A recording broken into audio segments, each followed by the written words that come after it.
ስትመጡ ወደ መንፈሳዊ ህይወት የኛ የምናስተምረው ትምህርት ለመማር ስትመጡ ባዶ ሆናችሁ ምንም እርሾ የዓለማዊ የበጠበጠው ወይን ጠጅ ዓለማዊ አስተሳሰባችሁን ትታችሁ ከሆነ የመጣችሁት አዲስ ወይን ጠጅ ክርስቶስ እናንተ ውስጥ ይሞላባቸዋል። ስጋው ደግሞ ስትቀበሉ ጤነኛ ሆናችሁ ነው። መንፈሳዊ ህይወትም ስትኖሩ ጤነኛ ሆናችሁ ነው። ወደኋላ እንድትመለሱ የሚያደርጋችሁንም አሸንፋችሁ ጤነኛ ሆናችሁ ነው የምትኖሩት። የሚመጣባችሁ የሚፋለማችሁ ነገር ግን ቀጠሮ የኃጢአት ቀጠሮ የምትይዙ ከሆነ ቆይ ከዳምኩኝ በኋላ ይችን ልጨርስ፣ ይሄን ካደረኩ በኋላ ሄጂ ተመልሼ ደግሞ እንደዚህ ፋፋ አረገዋለሁ፣ ትንሽ ቦግ ቦግ ቦግ አረገዋለሁ ምናምን የምትሉ ከሆነ በዛው እግዚአብሔር ዝም ይላል። ምልክትን ያሳያል። አለ እኮ ውስጥህ መንፈስ፣ ውስጥሽ እኮ መንፈስ አለ። ግን ብትተጊ ይሄን ሐሳብሽን ብትተዩ ተመልሼ ወደ ዓለም ሄዳለሁ የምትይውን ሐሳብሽን ብትተዩ እገላግልሽ ነበረ። ግን ይሄን ቀጠሮ ስለያዝሽ እኔ ከአንቺ ጋር አይደለሁም፣ አትድከሚ ይላል። እስራኤላውያን እንደዛ ይላቸው ነበረ።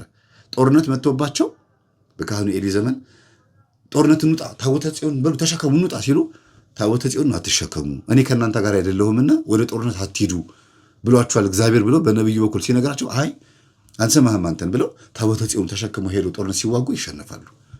ከእናንተ ጋር አይደለሁም፣ የኔ ኃይል ከእናንተ ጋር አይደለም፣ ለጊዜው ተጣልቻቸዋለሁ፣ አታምጡ ያልኳችሁን እርም የተባለን የአሕዛብን ምግብና ብራቸውን አምጥታችኋልና እሱን እርም የተባለውን ነገር ንስሐ እስካልገባችሁበት ድረስ የመጣውን ጦርነት አታሸንፉትም፣ ተው አትውጡ ተብላችኋል እያለ በነቢይ በኩል እግዚአብሔር እየነገራቸው አምፀው ሲወጡ ተሸንፎ ይመለሳሉ። ከዛ ቤቱ ማረን ብሎ ደግሞ የተንበርኮ ይሰግዱ ነበር ይላል። ይሄ አሁን ያለው ህይወታችን እኮ ነው። ዝም ብላችሁ አትላተሙ፣ አትጋፈጡ። መታችሁ ደግሞ እኛ አይነ ጥላ ጠቋር መንፈስ እንደዚህ ያደርጋል ስንል አዎ ያደርጋል። እሺ ከዛስ ቅዱስ ሚካኤል ምን አደረገ? እንደዚህ ያደረገ ገብርኤል እሱን ይዞ ወጥሮ እግዚአብሔር ሆይ ከዚህ ነገር ከገላገልከኝ ለቅዱስ ቁርባን በቃለሁ፣ ስራዬን እቀይራለሁ፣ መንፈሳዊ ሆኜ እኖራለሁ፣ ህዝብህን አስተምራለሁ፣ እንዲህ ሆኜ አገባለሁ፣ ወልዳለሁ እና ጥሩ ክርስቲያን እሆናለሁ ብላችሁ ቃል ስትገቡ መንፈስ ቅዱስ ያግዛል። አይ ቆይ እስቲ ትንሽ አንድ 20 ቀን አንድ ወር ያክል ትንሽ ሱባኤ ልግባና ትንሽ ከዳንኩ በኋላ ሄጄ ደግሞ ወደ ነበርኩባት ስራ ይመለሳለሁ የምትሉ ከሆነ ያቺ ቀጠሮ ያቺ ያዛችኋት እርሾ እስክታልቅ ድረስ እግዚአብሔር ዝም ይላል፣ ጸጥ ይላል። መታችሁ ብትጠመቁም ይጮሃል እንጂ አይወጣም። ላይጮህም ይችላል፣ ግን ይጮሃል፣ ያጓራል። ምንም ነገር ብታገኙ፣ ገንዘብ ብታገኙ፣ ልጅ ብታገኙ ሁሉ ነገር ይዞት ይሄዳል። ለምን? ቀጠሯችሁ ያ በውስጥ ያለው ያ መንፈሳዊ ያልሆነ ቀጠሮ ሁሉንም ምንም ትዳርም ብትይዙ ይፈርሳል፣ ምንም ብትይዙ ይበለሻሻል ማለት ነው። ስለዚህ እግዚአብሔር ከነካን በኋላ ተመልሰን ወደ ዓለም ሄደን ሰይጣን ከነካን እጥፍ ሆኖ ነው የሚመጣው ይላል የማቴዎስ ወንጌል ምዕራፍ 12 ቁጥር 44 ላይ አንድ ሰው መንፈስ ከአንድ ሰው ከወጣ በኋላ ወደ በረሃ ይሄዳል፣ ውሃ ወደ ሌለበት ስፍራ ይሄዳል። ከዛ እዛ ደግሞ አላስቀምጥ ሲሉት ቅዱሳን አባቶች በጸሎታቸው ምን ተመልሼ ወደ ነበርኩበት ቤቴ ልምጣ ይላል ቁጥር 44 ላይ ወደ ነበርኩበት ቤቴ ተመልሼ ልምጣ ይልና ሲያይ በጸበል አባራይ ነበረ፣ በጸሎትም በቅዳሴም በምንም ብቻ በስግደትም አባራይ ነበር ወይም አባሮይ ነበረ። አሁን ተመልሶ እንደገና ወደ ዓለም መጣልኝ፣ ቆይ እቺን አስተሳሰቡንማ ወድለታለሁ ይልና እገባለሁ ተመልሼ ወደ ልቡ ወደ ነበርኩበት ቤቴ ልመለስ ቢለው ቤት የተባለው ልብ ነው፣ እመለስበታለሁ ይልና ይላል። ግን ብቻዬን አልገባም፣ 7 ከኔ የከፉ አጋንንቶችን ይዤ መጥቼ እገባለሁ ይላል። ከዛ 7 ከራሱ የከፉ አጋንንትን ይዞበት እሱ 8ኛ ሆኖ ይገባበታል። ለዚህ ሰው መጀመሪያ ከነበረው ስቃዩ ይልቅ 2ኛ ላይ ያለው ይብስበታል። እስቲዋቸው መንፈሳዊ ሆነው ሰንበት ትምህርት ቤትም ገብተው ትንሽ እግዚአብሔር እናውቀዋለን ብለው ካሉ በኋላ ወደ ዓለም ሄደው ዓለም ላይ እግዚአብሔር እንዴት እንደሚያሰድቡት ህይወታቸውን መጀመሪያ እኮ ጥሩ ሰው ነበሩ። ከዛ ወደ ዓለም በሆነ በተለያየ ምክንያት ይሄዳሉ። ሰው ፍጹም አይደለም፣ ብዙ ምክንያት ይኖረዋል። ደካማም ነው፣ እናዝናለን፣ ሁላችንም እንደሰታለን። ደካማ ስለሆንን ሁልጊዜ ይጥለናል የሆነ ችግር። ግን ወደ ዓለም ሄደን መንፈሳዊ አይደሉም የሚባሉ ዓለማውያን እንኳን የማያደርጉትን አንድ ይላል እኮ አሕዛብ እንኳን የማያደርጉትን ነገር እናንተ በእናንተ መካከል ታደርጋላችሁ። ለዚህ ሰው እኔ እንዲህ እላለሁ ይላል ቅዱስ ጳውሎስ የቆሮንቶስ መልእክት ላይ አይደለም 12 ላይ ማለት ነው። ይህ ሰው ለሰይጣን ተላልፎ እንዲሰጥ ወስኜበታል፣ ፈርጄበታለሁ። ነፍሱ ገነት እንድትገባ ወይም በነፍሱ እንዳይጠየቅ ሲኦል እንዳይገባ በስጋው ለሰይጣን ይሰጥ። ጸበልተኛ ይሁን ማለት ነው። አይሻልም? ዓለማዊ ሆኖ መንፈሳዊ ሆኖ ወደ ዓለም ሄዶ ዓለም ላይ ከመርመጥመጥ ኃጢአት ውስጥ ቆሻሻ ውስጥ ከመግባት እንደገና እግዚአብሔርን ከማሰደብ ነጠላ ለብሳ ነበረ እንደዚህ ሆነች፣ ይሄን አድርጋ ነበረ እንደዚህ ሆነች ከመባል ወይም እንደዚህ ሆነ ከመባል ጸበልተኛ ሆኖ እየጮሁ ያ መንፈስ እኛችን ላይ መቼ ነው የምትወጣው ትወጣለህ አትወጣም እያሉ እየተፋለሙ መኖር አይሻልም ወይ? ይሄን ያለው ቅዱስ ጳውሎስ እኮ ለሰይጣን ተላልፎ እንዲሰጥ ፈቅጃለሁ ወስኛለሁ አለ።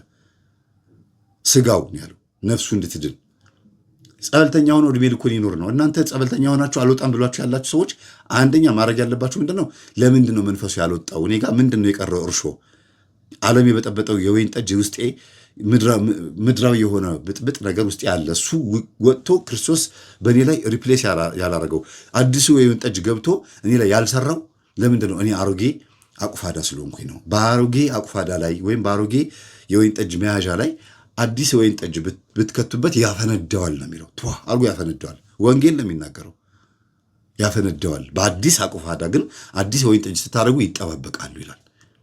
አዲስ ሌጦ ታውቃላችሁ? የፍየል ሌጦ እሱን ነው አቁፋዳ የሚለው። እንግዲህ በድሮ ጊዜ ደና ፈሳሽ ነገር የሚይዙበት በሱ ነው ወይ ቅል ነው እና ይተረትረዋል ሲል እንግዲህ ሌጦ ስለሆነ ነው። እና ምን ማለት ነው? እኛ በአዲስ መንፈስ ተለውጠን እግዚአብሔርን ተከትለን ይሄ ነገር ያድነኛል፣ በዚህ በኩል እኔ ኃጢአተኛ ስለሆንኩ አስቸጋሪ ስለሆንኩኝ ነው እንጂ እግዚአብሔር ይታደገኛል ብለን ወጥረን የያዝነውን ትምህርት ይዘን እስከ መጨረሻው ስንሄድ አዲስ እንሆናለን። ስጋው ደግሞ አዲስ ያደርገናል። የወይን ጠጁ የተባለው ስጋው ደግሞ ወይም ደሙ ማለት ነው። በእኛው ሕይወት ውስጥ ገብቶ አዲስ ማንነት ይኖረናል። ክርስቶስ ይቅር እንዳለ እኛም ይቅር ባይ እንሆናለን። የሚያደርጉትን አያውቁምና ይቅር በላቸው ብሎ በመስቀል ላይ እንደጮኸ እኛም ኤሎሄ ኤሎሄ ላማ ሰበቅታኒ አምላኬ አምላኬ ለምን ተውከኝ እንዳለ እኛም እንደገናም ደግሞ ተፈጸመ እንዳለ እኛም እንላለን። ያደረገውን ተአምር በእኛ ላይ ይፈጸምልናል። ለምን? አዲስ ስለሆንን። ዓመተ ምሕረት ውስጥ እኛ አዲስ ሆነን ካልተገኘን ሁል ጊዜ ዓለም ትወስደናለች እና መልሰው ወደ ኃጢአት የሚገቡ ሰዎች ቀጠሮ ስለያዙ ነው ቶሎ የማይድኑት። ሶስት ነገር ያልኳቸው አንዱ። ሁለተኛው ትልቁ ነገር ከመጡ በኋላ መፋለም ያቅታቸዋል። የለመዱት መብላት፣ መጠጣት፣ ሮብና ዓርብ እንደፈለጉ መሆን፣ በሰንበት ቀን እንደፈለጉ መሆን፣ ዓለም ጣፍጣቸው ደስ ያላቸውን እየበሉ እየጠጡ ነበረ እና ልክ መንፈሳዊ ሕይወት ውስጥ ሲመጡ ትግሉ ይከብዳቸዋል። ከዛ ለምሳሌ በሰው ፊት ምናምን ጸዋሚ ጸላይ ለምሳሌ ተደብቀው ግን ወተቱንም እንቁላሉንም ምኑንም ይበላሉ። ከዛ መንፈሳዊ መስለው አብረው ወዲያ ወዲህ ይላሉ። ከዛ መንፈሱ ያጋልጣቸዋል ወይ ደግሞ አንድ ቀን ያው ይታወቃል ምን ሲያደርጉ እንደነበረ ለረጅም ጊዜ ወጥተው ራሳቸው በአንደበት ይታወቃሉ። ሶስተኛው ደግሞ ትልቁ ችግር የእውቀት ማነስ ነው። ላክ ኦፍ ኖውሌጅ ወይም ደግሞ የእውቀት እጥረት። እኛ ምን እንደምናስተምር ዘውጉ ምን እንደሆነ እኛም እንደነሱ ፍጡር እንደሆንን ወይም እንደነሱ አንድ ተራ ምስኪን ሰዎች እንደሆን ይረሱታል። በየቀኑ እንድንጎበኛቸው ይፈልጋሉ። እኔ አሁን ለምሳሌ የማገኛቸው ተማሪዎች ጋር መምህር ረሳኸኛል ይላሉ። እንዳንቺ የመሰሉ አንቺ ራስሽን እዚህ ድረስ ካደረስኩሽ ወይም ካደረስኩ በቃ እናንተ ራሳችሁን ያዙልኝ። እኔ ደግሞ እንደናንተ የመሰለ ብዙ ሰው ደግሞ አለ። የራሴም ህይወት ደግሞ አለ። ልጆች ያሉ የግል ህይወት ያለ እኔ ላይ የገባው መንፈስ ደግሞ መፋለም አለ። እኔም ደካማ ነኝ ብዬ እነግራቸዋለሁ። ግን በቃ ከነ አመላቸው ከነ ጸባያቸው ከነ አኩራፊነታቸው ከነ ችግራቸው ይመጣሉ። ትሪት እናደርጋቸዋለን፣ በዛው ይጠፋሉ። ስለዚህ ምንድነው የምናደርገው? እስኪመለሱ ደግሞ እንደገና እንጠብቃለን። ለምን? ተያይዘን ገነት መግባት ስለምመኝ ነው። እና ያልጨረሱት ኃጢአት አለ። አንዷ ምን አለችኝ አልኳቸው፣ ቆይቷል። አንቺ ምንድነው ቲክቶክ ላይ የምትለቂው አልኳት። ቆይቷል፣ የዛሬ 3 ዓመት ምናምን ነው 2 ዓመት ይሆናል። እና አይ መምህርዬ ቆይ አለች። ምን ነው አልኳት። በቃ በጣም ከባድ ከሆነ ኃጢአት ውስጥ እንደወጣሁኝ እንዲታወቅልኝ በደንብ ኃጢአት እንትን ያልኩኝ ነው። እንዴ ምን ማለት ነው? ቤተሰቦች ስላንቺ የነገሩኝ ይሄ አልነበረም አልኳት። አይገርማችሁም? በጣም ከባድ ከሆነ ነገር ውስጥ እንደወጣሁኝ እንዲታወቅ እንዲያደርግ ነበረ ብዬ ለመለጠፍ እንዲመቸኝ ምናምን እስማ በጣም የተያዘንኩት። ይኸው ግን ዓለም ላይ ጠፍታ ቀረች።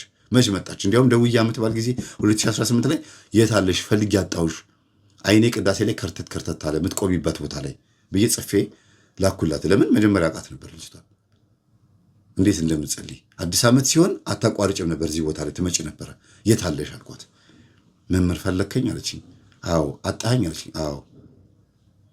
በለስ ቅጠል ተሸፍኜ ተደብቄያለሁ አለችኝ እና የእንባ ምልክት ማመርጋ ልካ ጻፈችልኝ። ምን ነው ምን ሆነሻል ስላት፣ አይ አንዳንድ ጊዜ ለካ የማይሆን ሐሳብ ተራ የሆነ ሐሳብ ማሰብ ጥሩ አይደለም።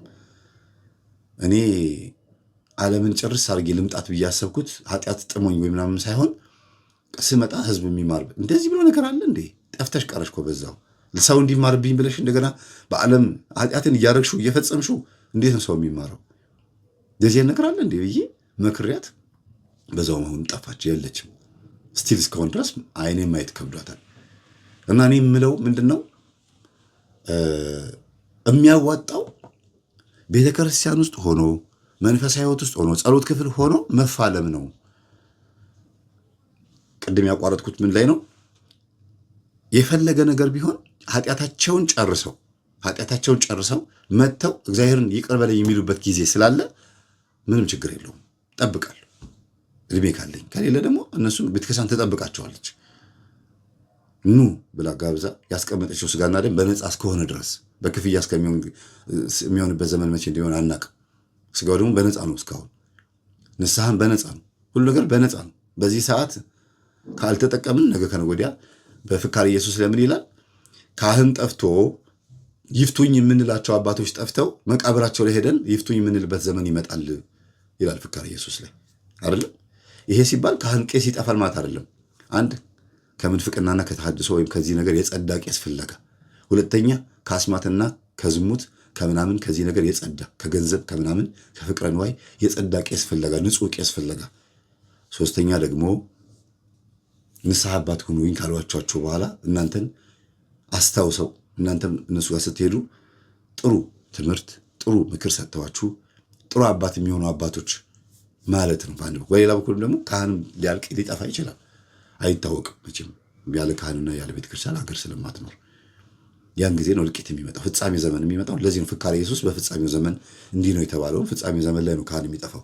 ይሄ ምን ልላችሁ ፈልጌ ነው፣ ብር በ20 ዓመት ልብ በ40 ዓመት ይባላል። አንዳንድ ሰውም 40 ዓመት ሞልቶትም ያልነቃ ገንዘብ ያሰከረው አሁንም የናወዘ አለ። ጉዳዩ የእድሜ ብቻ ሳይሆን የሂደት በኑሮና በእድሜ መቀጣት ነው። ይበለኝ ብለን ቅጥቅጥ ሲያደርገን አጅሬው በልብስ የተመቸን መስለን ያማረብን መስለን ቆንጆ ሆነን ልንታይ እንችላለን። በህይወታችን ግን የጎደለ ነገር እንዳለ ልባችንም ያውቃል፣ ሰውም ያውቃል። ሜቢ ቅርብ ያሉ ሰዎች አጠገባችን ያሉ ሰዎች ያውቃሉ ጎደሎ እንደሆንን። ሩቅ ያለ ሰው ወይ ታድሎ ተመችቶት ይባላል። እና ዛሬ ላይ ከእግዚአብሔር ብናምፅ ብንሸሽ፣ ዛሬ ላይ ዘረኛም ሆነን ፖለቲከኛም ሆነን ወይም ደግሞ ዓለማዊ ሆነን ዘማዊም ሆነን ገና ያልጨረስነው ኃጢአት አለ ብለን ብናምፅም ብንሸሽም እግዚአብሔር በአውሎ ንፋስና በወጀብ መንገድ አለው ይላል። በሁሉም ቦታ መንገድ አለው። እናንተ ልብ ውስጥ በደም ስራችሁ ውስጥ ያለው የሴላችሁ ህይወት ነው። እግዚአብሔር እኮ የምትተነፍሱት አየር ህይወት ነው። የአየሩ ህይወት ነው። እግዚአብሔር የሁሉም ነገር ህይወት ነው። ኦልማይቲ ጋድ ሁሉም ቦታ የሚገኝ አጠቃላይ አትሞስፌሩ ነው እኮ እግዚአብሔር። የትም ብትገቢ የትም ብትገባ ያገኘሃል እግዚአብሔር። ኃጢአትህን ጨርሰህ እስክትመጣ ድረስ ቁጭ ብሎ የሚጠብቅህ አምላክ ቢሆንም ኃጢአትህን እየወጠወጥከው ወይም ደግሞ እየኖርከው እያለ መሀል ላይ ምን እንደሚያጋጥም አይታወቅም። እስታክ ብታረግስ ብትሞትስ፣ በሆነ አጋጣሚ ንስሐ ሳትገባ እስታክ ብታረግ ብትሞትስ ብትሞችስ፣ አይ እኔ አልፈልግም እግዚአብሔርን በሩቁ ነው እየተባለ ሲቀርቡት ሲያጠብቁት ነው መጥፎ ነው። ቀርበውት አጥብቀውት የተጎዱ ሰዎች ማን ናቸው? ጣዕሙን ፍቅሩን ያወቁ ሰዎች ቀርበውት እኔ ስንት ዓመት ሆኖ የታገልኩ አይደል? ምን ሆንኩኝ? ደብተራ እንደኔንና እንደሚያጠምቁ አባቶችን የፈተናል እንዴ? በጣም እኮ የፈተነን ምዕመኑን በጣም ፈትኖታል። በልጆቼም ይመጣል፣ በትዳሬ ይመጣል፣ በጸባይ በባህር ይመጣል፣ በብዙ ነገር በብዙ ቦታ ይመጣል፣ በገንዘቤ ይመጣል፣ ሊያሳስረኝ ይሞክራል። ብዙ ነገር አዳልሞቴ ስንል ጠቋር ስንል ኦፋብኮ ብላም ስንል ወደ ብሔር ወደ ዘረኝነት ይወስደዋል። ሰውን ነፍስ ለማዳን እስር ቤት ድረስ ዋስ እስከ መሆን ድረስ እንደርሳለን። በዋስ እስከ ማስፈታት ገንዘብ አስይዘን ብዙ ነገር አስይዘን ማለት በእኛ ውስጥ ያለውን ነገር እግዚአብሔር ይቁጠረው። ይህን ማድረገው ለከንቱ ዳሴ ለትዕቢት አይደለም፣ አደረግኩ ለማለት አይደለም። ይህን ሁሉ ሆነን ግን ደስተኛ ነኝ። ሲሰድቡን አሁን ቲክቶክ ላይ ሰሞኑን እየሞለጩ ነው አይደለ? በቃ አትስደቧቸው፣ አትበሉ፣ ችግር የለው። ከቻላቸው በጥቅስ መልሱላቸው። ጥያቄ ካላቸው ጥያቄ ጠይቁ፣ እንመልስላችሁ በሏቸው። ከዛ ውጭ ስድቡ ለእኔ ምንድን ነው ወይም ለእኛ ምንድን ነው? ጸጋን የሚጨምርልን ለእኛ ትልቅ ነገር ነው። ቤተሰቦች ዝም ብለን መቀበል ነው ያንን። ለምን በየቀኑ እየሆነልን ያለነውን ነገር ስለምናውቀው፣ ስንት ነፍሳት እንደምናተርፍ በረከታችንን ስለምናየው፣ ከዛ ደግሞ እንደገና የህሊና ደስታችን እኔ አሁን ህሊና ንጹህ ነው። ለምን ማድረግ የሚገባኝን ማዳን የሚገባኝን ህዝብ ሰው ቤተክርስቲያን ባዘዘችኝ መሰረት ህሊናዬ ሳይጸጽተኝ ከስጋው ደሙ ጀምሮ ታች እስካለው እስከ ስግደት ድረስ ማድረግ ያለብኝ እያደረግኩኝ ህሊናዬ ከህሊና ወቀሳ አድኛለሁ። ብር ባይኖረኝ ቤት የራሴ ምንም ነገር ባይኖረኝም የፈለገ ነገር ባይኖረኝም በጣም ደስተኛ ነኝ። እና ይሄ የሚሆንብንን ነገር እንደ ፍቅርና እንደ ደስታ ነው የምንቀበለው። የሚነቅፉንን ባለማወቅ የሚሆን ሆን ብለውም ሊሆን ይችላል። ደብተራዎች ሆን ብለው፣ አንዳንዱ ደግሞ ባለማወቅ ስማችን ሊያጠፉ ይችላሉ። አትሮን ስለጨበጡ ማይክሮፎን ስለጨበጡ እድሉን ስላገኙ አውደ ምሕረት እድሉን ስላገኙ እንደፈለጉ ሊሆን ይችላሉ። እኛ ግን ያተረፍነውን የምናውቀው እኛ ነን። ታዲያ እኛ ይሄ ሁሉ ግብግብ ውስጥ ሆነን እንደዚህ 10 ምናምን ዓመት እንግዲህ ከ2004 እስካሁን ድረስ አስቡት። ዩቲዩብ ከጀመርኩኝ ደግሞ ከ2010 እስካሁን ድረስ በግብግብ ውስጥ አሁንም ሰላማዊ ሆኜ አይምሮዬን ነፃ አድርጌ እየኖርኩ ከሆነ ገና ከመጣችሁ ቅርብ ጊዜ ሆናችሁ ቅርብ ጊዜም ባይሆን ትንሽዬ ነገር ነካኝ ብላችሁ በህይወታችሁ እናንተን ብቻ የነካችሁ ነገር እናንተን ፈትኗችሁ። እኔ እኮ የቤቴ ብቻ አይደለም የውጩም ጭምር የአጠቃላይ የብዙ ሰዎችም ጭምር እኮ ነው እኛን እየነካን ወይም ደግሞ እየቦረሸን የሚያልፈው። እናንተ ራሳችሁን ብቻ ለመቻል እኮ ነው የተጠየቃችሁት። ራሳችሁን ቻሉ የተባላችሁት። እግዚአብሔር በእናንተ ይደሰት። አንድ ራሳችሁን መቻል እንዴት ያቅታችኋል? የመስገጃ ጊዜ ተሰጥቷችሁ፣ የመጸለያ ጊዜ ተሰጥቷችሁ፣ የመቁረቢያ የመጠመቂያ ጊዜ አግኝታችሁ አንድ እናንተና ቤተሰቦቻችሁን ተውት፣ ቤተሰብ ራሳችሁን ነፃ አውጡ ለሚለው ነገር ይህን ያክል ዓለም ካጓጓቻችሁ እና ወደ ዓለም የምትሄዱ ከሆነ እጥፍ ነው የምትከፍሉ። ዋጋ ያስከፍላችኋል። በጤናም በአካልም በአይምሮም በሁሉ ነገር ዋጋ ያስከፍላል። ብዙ ጊዜ ተመክሮ አንድ ጊዜ አንገቱን ያደነደነ ቀና አይልም ነው የሚለው መጽሐፈ ምሳሌ ላይ። በጣም ብዙ ጊዜ ይላል እኮ እቺ ምን ይላል ትንቢተ ኢሳይያስ ኤርሚያስ ላይ መሰለኝ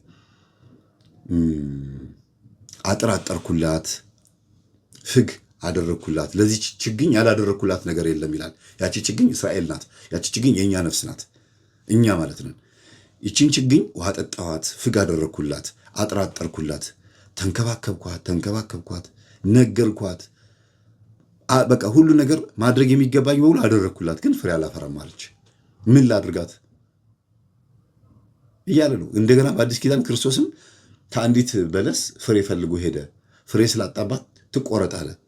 ግን ከወይኑ እርሻ ባለቤት ደግሞ አንዱ መጥቶ ጌታ ሆይ እባክህን ይችን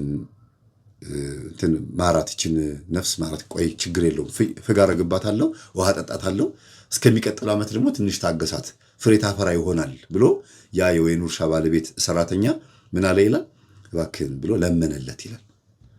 ከዛ ያችን ውሃ ጠጥቶላት ፍግ አድርጎላት ፍሬ እንድታፈራ ይንከባከባታል። ያ የወይኑ እርሻ ባለቤት ሰራተኛ መላእክት ናቸው። የወይኑ እርሻ ባለቤት እግዚአብሔር ነው። ወይኑ እርሻ የተባለው ደግሞ ወንጌል፣ ቤተክርስቲያን፣ ክርስትና ህይወት ነው። ያቺ ዛፍ ደግሞ የእኛ ህይወት ናት። ትቆረጥ ሲል ጊዜ አይ አትቆረጥ ብሎ የሚማጸን የሚለምን ይኸው ጠባቂ መላእክቶቻችን ባይኖሩ ኖሮ በወጣንበት በከንቱ በቀረን ነበር። አሁንም እግዚአብሔር እድሜ ጊዜ የሚሰጠው ጻድቅ ስለሆነ አይደለም። 90 ዓመት 100 ዓመት የሚኖሩ ሰዎች የሆነ ንስሐ መግባት የሚገባቸው ኃጢአት ስላለ ነው እድሜ የሰጠው ይባላል። በሌላ በኩል ደግሞ በህይወታቸው የእነዚህ ሰዎች በእድሜ መቆየት አንድ የሚሰራው ተአምር ስላለ ነው ይባላል። በሌላ መልኩ ደግሞ መልካም ሰዎች ስለሆኑ እግዚአብሔር እድሜ ይሰጣል። በተለይ ካህናት ብዙ ጊዜ እድሜያቸው ረጅም ነው ይባላል። ለምን? ከኳኳቴው ከዚህ ምናምን ይልቅ ይሄ ቅዳሴው ዜማው ምናምን እድሜ ያስረዝማል ይባላል። ይሄ በትክክል እኔም ከብዙ አባቶች ሰምቻለሁ።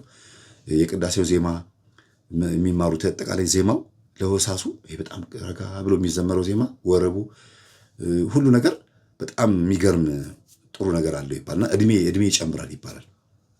እድሜ ይጨምራልና ከዛ ነገር አንጻር እግዚአብሔር በእኛ ህይወት ላይ እድሜ የሚቀጥልልን ግን ምን ለማድረግ ነው? በጎ ስለሰራን አይደለም፣ ንስሐ እንድንገባ ነው። ወይም ምን ባርካቸው ካሉ ግዴታችን እንድንወጣ ነው። ስለዚህ እድሜ ገንዘብ በ20 ዓመት እድሜ በ20 ዓመት ወይም ሩጫ ጭፈራ በ20 ዓመት ገንዘብ ግን በ40 ዓመት ልብ በ40 ዓመት የተባለው ለምንድን ነው? ሁሉም ሰው ማስተዋል የሚጀምረው ቁጭ ብሎ ያሳለፈውን ህይወት ምን አለ እንደዚህ ባላረኩ፣ እገሌ ጋር ሄጄ ተመልሼ እንዴት ወደ ዓለም ሄዳለሁ፣ እንዴት ተጠምቄ ይሄ መንፈስ እንዳለብኝ ተነግሮኝ ይሄ ነገር እንደዚህ ሆኖ ለምን እንደዚህ ያደርጋለሁ፣ ምን ሆኜ ነው ብለን በጣም የምንጨነቅበትና የምናስተውልበት የምንቆጭበት እያልን የምናዝንበት እድሜ አለ። ከ38 እስከ 40 ከዛ በላይ በቃ ጥፋቶቻችን ማስታወስ የምንጀምረው የዛን ጊዜ ነው። አሁን እሳት ነው፣ ንፋስ ነው፣ መሬት የሚባል እድሜ አለ። ውሃና መሬት የሚባል እድሜ አለ። መጀመሪያ ሕፃንነት የሚባለው ምንድነው? ንፋስነት ነው። ቀጥሎ ቲኔጀር፣ ይሄ አፍላ እድሜ የሚባለው በሴቶች በአሁኑ ሰዓት ከሆነ ከ13 ከ14 ዓመት ጀምሮ እስከ 25 ዓመት እስከ 28 ዓመት ድረስ ነው። በጣም እሳት እድሜ ነው። ተቀላቅለዋል። አሁን ይሄ ቲኔጀር የሚባለው እስከ 18 ዓመት የሚባለው ለነዛኞቹም ሆኗል። እስከ 28 እስከ 29 ድረስ ሁሉም ሕፃን ሆኗል። አስተሳሰቡ፣ አነጋገሩ፣ ሁሉ ነገሩ ስሜታዊ፣ የሚበላው የሚጠጣ ሁሉ ነገር ሊጣሊጥ ጣፋጭ ምናምን ዝም ብሎ ማይረባ ነገር በቃ ከምግብ አንጻር ከአስተሳሰብም አንጻር ደግሞ ሾርት ሆነናል። ሾርት ሚሞሪ አስተሳሰባችን ሁሉ በጣም አርቆ ማሰብ ማንችልበት ነገር ሆኗል እና ልክ እድሜያችን በተለይ 29 30 ሲሆን የትዳር ሀሳብ የምናምን ይመጣል። 38 37 ሲሆን ደግሞ ልጅ ወልደው የሆነ ብቻ እዛ ጋብቻ ነገር ውስጥ ነው ያሉት። ልክ ትዳር ይዘው ቁጭ ካሉ በኋላ ልጆቻቸው ከፍ ሲሉ ፍሬ ምናምን ሲያዩ ምናምን ሲሉ ብዙ ነገር ማሰብ የሚቻልበት ጊዜ ነው እና እንዳይቆጫችሁ አሁኑኑ በንስሐ ተመልሳችሁ ህይወታችሁ ብታስተካክሉ ጥሩ ነው። ከእግዚአብሔርም ያመጻችሁ ከአስተምህሮም የወጣችሁ ከቤተ ክርስቲያን አስተምህሮም ጭምር እንደገናም ደግሞ በተለይ ጸበል ቦታ የመናፍስን ውጊያ አውቃችሁ ወደ ዓለም የገባችሁ ሰዎች በጣም ብዙ ዋጋ ከፍላችሁ እንዳትመለሱ ከአሁኑ መመለስ ነው ያለባችሁ። ይህን ለብዙዎች አዳርሱ። ለምን 2 እጥፍ ሆኖ 8 እጥፍ ሆኖ የሚመጣበት አስቡት። አንድ ነበር አጋንንቱ 8 ሆኖ መጣበት፣ 7 ሆኖ መጣበት። አጠቃላይ 8 ማለት ነው ከራሱ ጋር። ለዚህ ሰው ሁለተኛው ይከፋበታል ነው ያለው። ምን ዋጋ ይከፍሉ ይሆን? ምን ዋጋ ተከፍሉ ይሆን? እግዚአብሔር አምላክ በዚህ ገጠመኝ ሰው እንዲማርበት አትርገሙ። እናቶች ልጆቻችሁን አትርገሙ። አባቶችም ይሄን ብሔር ልጆቼ እንዲያገቡ አልፈልግም አትበሉ። ነገ ከነገ ወዲያ በጣም ብዙ ዋጋ የምትከፍሉበት ንግግር ነው አሁን እየተናገራችሁ ያለ። ሰው የአፉን ፍሬ ነው የሚበላው ትላላችሁ። ብዙ እናቶች ልጆቻቸው እንዲያገቡት የማይፈልጉትን ብሔር አግብተው አሁን እየኖሩ ነው ያሉት። ዋጋ እየከፈሉ አይደለም፣ እየኖሩ ነው ያሉት። እነሱ ግን በአንድ በተናገሩት ነገር ግን ንስሐ መግባት አለባቸው። ምን ሆኑ እስቲ? ምን ተፈጠረ? የኦሮሞ ጆሮ፣ የአማራ፣ የትግሬ ጆሮ የተለየ ነው? አፍንጫው ምናምን የተለየ ነው ቅርጹ? ወይስ በትዳር ውስጥ የሚያመጣው አስተዋጽኦ አለ? ምንም የሚያመጣው አስተዋጽኦ የለም። ቋንቋ ከመልመድ ውጭ፣ ባህሉን ከማወቅ ውጭ ሌላ ነገር የሚያመጣው ነገር የለም። ነጮችን ሲያገቡላችሁ ደስ ይላችኋል። ናይጄሪያዊ ወይም ደቡብ አፍሪካዊ ወይም ደግሞ ስፓኒሽ ምናምን ሲያገባ ደስ ይላችኋል። አገራችሁ ውስጥ ግን የእናንተን ቋንቋ እየተናገረ ያለ በአንድ መታወቂያ እየተዳደርን ግን በብሔር እንከፋፈላለን። ገርም ነው። የሜክሲኮ አገር ከንቲባ አዞ አገባ የሚባል ቪዲዮ አይታችኋል። አዞ አግብቶ ምክንያትህ ምንድን ነው ሲባል እንስሳት ምርጫ የላቸውም፣ ምርጫ አይመርጡም። ሰዎች እየመረጡ ነው። ሴቶቹ ለማልፈልገው ነው እሱ እና እኔ ምርጫ የሌለውን አዞ አግብቻለሁ ብሎ ሰርጉን ይኸው በቪዲዮ እየታየ ነበር። በጣም እኮ ቢገርም ነው። እና ሰው ለምንድን ነው የሚመርጠው? መምረጥ ያለበት ምንድን ነው? መንፈሳዊ ህይወት ነው ወይስ ዓለማዊ ህይወት የሚለው እንጂ ጎሳ፣ ወንዝ፣ ብሔር የትኛውም አገር ላይ እኔ አንዱ እግዚአብሔር ይስጠው አንዲትን ጋምቤላ አግብቶልኝ ወደ ውጭ ይዞልኝ ሄዷል። ቀይ ኮረጁ በቃ አይገናኝም። እሷ ደግሞ ጥቁር እልም ያች ጥቁር ጋምቤላ በቃ ጥቁር ናቸዋል። የታወቀ ቆዳቸውን ያልኩት ታዲያ ልባቸው ውስጣቸው ውስጥ ነው ወይ ነው? ነጭ ስለሆነ እሱ በጣም ቀይ ስለሆነ ውስጡ ነጭ ነውን ማለት ነው ወይ? አይደለም። ሰው የክርስቶስ ነው። ሰው የእግዚአብሔር ነው። ለዚህ ነው ከዚህ በላይ ውሻ የሆኑ ፍጥረቶችን ክርስቶስ ሊያድን እኔም ሌሎች በረት ላይ ደግሞ ብዙ ልጆች አሉኝ እናንተን እንደዚሁ እንዳስተማርኩ ሌሎችን ደግሞ ላስተምር እሄዳለሁ አለ። ዘር ሳይለይ አይደለም ዘር ቅርጽ ሳይለይ ከዚህ በላይ ውሻ ገጸ ከልብ የተባሉ ገጸ ንስር የተባሉ በጣም ብዙ አይነት ፍጥረቶች አሉ። ሰው ግን ልባቸው የሰው ልብ ስለሆነ እነሱ ሀገርም ሄዶ ወንጌል ሰበከላቸው። ክርስቶፎሮስ ገብታችሁ ይሁት ቅዱስ ክርስቶፎሮስ ጎግል ላይ ክሮም ላይ ግቡና ቅዱስ ሰማዕት ክርስቶፎሮስ ብላችሁ ብትገቡ ከዚህ በላይ ውሻ የሆነ ፍጥረት ነው። ግን ስለ ክርስቶስ መስክሮ አስተምሮ ነው የሞተው። እንኳን አይደለም በብሔር ልንጣላ ቀርቶ በውኑ ከናዝሬት መልካም ነገር ይወጣልን ብለው አሉት። ናትናኤል ሲናገር ናትናኤል ና ተብለሃል ና እስቲ ናና ሲለው ከናዝሬት መልካም ነገር ይወጣል ሲሉት ጊዜ ናና ያሉት። ናዝሬት እኮ የምትባል ሀገር እቺ ኢትዮጵያ ናዝሬት አይደለም፣ እስራኤል ውስጥ ያለችው ናዝሬት ነው። እቺ ናዝሬት የምትባል ሀገር እኮ ሴቶች ገና በልጅነታቸው ድንግልናቸውን የሚያስረክቡባት፣ ህፃናቶች በልጅነታቸው ዝሙት የሚጀምሩባት፣ እንደገናም ደግሞ በቃ በጣም ኃጢአት የሚባል ነገር ሁሉ በደንብ የነገሰባት፣ ነቢያት የማይከበሩባት፣ ሌብነት የከበረባት ሀገር ነበረች በወቅቱ። ናዝሬት በጣም ጥሩ ያልሆነ ስም የነበራት ሀገር ነበረች። ለዚህ ነው መሲህ ተወልዷል፣ ኢየሱስ ክርስቶስ መጥቷል፣ ኧረ መሲሁ መጥቷል ሲሉ ጊዜ የምን መሲህ ከናዝሬት መልካም ነገር ይወጣል እንዲህ አላቸው። የገዛ የሚኖርበትን ሀገሩን ህዝቡን ጠልቷል። ከምን ከሚያዩ ነባራዊ ታጻር ግን አለና መልካም አለ ተብሎ ተጠራ። ድንግል ማርያም ናዝሬት ከምትባል አለ የተባለችው እንግዲህ ተጠራ። ከዛ ሁሉ ድንግልናቸውን ከልጅነታቸው ከሚያስረክቡ ሴቶች መካከል ተለይተሽ የተባረክሽ ነሽ የተባለችው ለዚህ ነው። ድንግል ማርያም እኮ ድንግል ሆና ክርስቶስን የወለደችውም ለዚህ ነው። አንደኛ ካሉት ሴቶች የተለየች ናት። ሁለተኛ ነገር ደግሞ በድንግልና ሆኖ የወለዱ ሴቶች የሉም። ግልጽ ነው። ስለዚህ ኢየሱስ ክርስቶስ አንድ ተገኘ ከናዝሬት፣ ድንግል ማርያም አንድ ተገኘች ከናዝሬት። ምንም እንኳን የለም ቢባል ናትናኤል የዋህ ነው፣ ምስኪን ነው። ግን እነሱ ሀገር ገብቶ ደግሞ እንደዚሁ አሁን ያልኳችሁ እንግዲህ እሱ መልካም ነገር ከናዝሬት ይወጣል እንዲህ ብሏል። ኧረ ሌላ ታያለህ። በዓለም ላይ በምድር ላይ ሰው ናቸው ተብለው የማይገመቱ እነዚህ ሳንታውረስ የሚባሉ ከዚህ በላይ ፈረስ የሆኑ ወይም ውሻ ምናምን መልክ ያላቸው እነሱ ሀገር ገብተህ ወይም ሰው በላ የሚባሉ ፍጥረቶች መካከል ገብተህ ክርስቲያን ታረጋቸዋለህ ተብሎ ተነግሮት ሄዶ ክርስቲያን አድርጓቸዋል። አስረውት ሊበሉት ተዘጋጅተው ሁሉ ማለት ነው። ገድለ ሐዋርያት ላይ ገብታችሁ ማየት ትችላላችሁ። ስለዚህ ክርስቶስ እግዚአብሔር ብሔር ሳይለይ ለምንድን ነው እኛ የምንለየው? የተሰቀለው በአደባባይ ነው። የተሰቀለው በአደባባይ የተሰቀለው ለሁሉም ነው። ጓዳ ውስጥ ቢሰቀል ኖሮ ልክ ነው፣ የእነንትና ቤት ብቻ አምላክ ይባል ነበር። በቀራንዮ አደባባይ ላይ የተሰቀለው አይደለም። የወጉ ሁሉ ያዩታል የሚለው እና ኦርቶዶክስ ሆነን ክርስቶስን መውጋት የለብንም። አይሁዳን የወጉት አይበቃም? ወይም አንተ አምላክ አይደለህም ያሉት ከኦርቶዶክስ እምነት ውጭ ያሉ ሰዎች ያሉት አይበቃም? እኛ ውስጥ ሆነን እንዴት እንውጋው? እርስ በርስ ማተብ አስረን ይሄን የመሰለ ማተብ በመስቀል ላይ ሆኖ የሚያደርጉትን ያዕቆብና ይቅር በላቸው ያለውን ክርስቶስን ማተብ አስረን እንዴት ነው በብሔር የምንለያየው? እሱ ሳይለይ ለፈቀደ ሁሉ አምላክ ሆኖ በገነት በመጣ ጊዜ አስበኝ በቀኝ አስበኝ ብሎ ተናገር አይደለም። በቀኝ ያለው እባክህን አስበኝ አለው። አሰበው። ያስ አልፈለገም ነበር፣ አላሰበውም። ምርጫው ነበረ። ስለዚህ ክርስቶስ ምንድን ነው ለሚወዱት በስሙ ለተጠሩት ነገሩ ለበጎ ነው። ለዚህ ሁሉ አምላክ ነው። ይሄ ሁሉ በጎ የተደረገብን ነገር በሙሉ ለበጎ ነው ብሎ ለሚያስቡ ሁሉ አምላካቸው የእውነት ሆኖ ከሆነ እንኳን ይሄ ብሔር ይሄን አድርጓል ተብሎ ለተባለ እንኳን የተደረገብን ነገር በሙሉ ለበጎ ነው። በስሙ ለተጠሩት እንደ ሐሳቡ ለሚሄዱት ነገር ሁሉ ምንድነው? ለበጎ ነው። የትኛው ነገር መገደላችን፣ መታረዳችን፣ ሁሉ ነገር ለበጎ ነው፣ ለንስሐ ነው።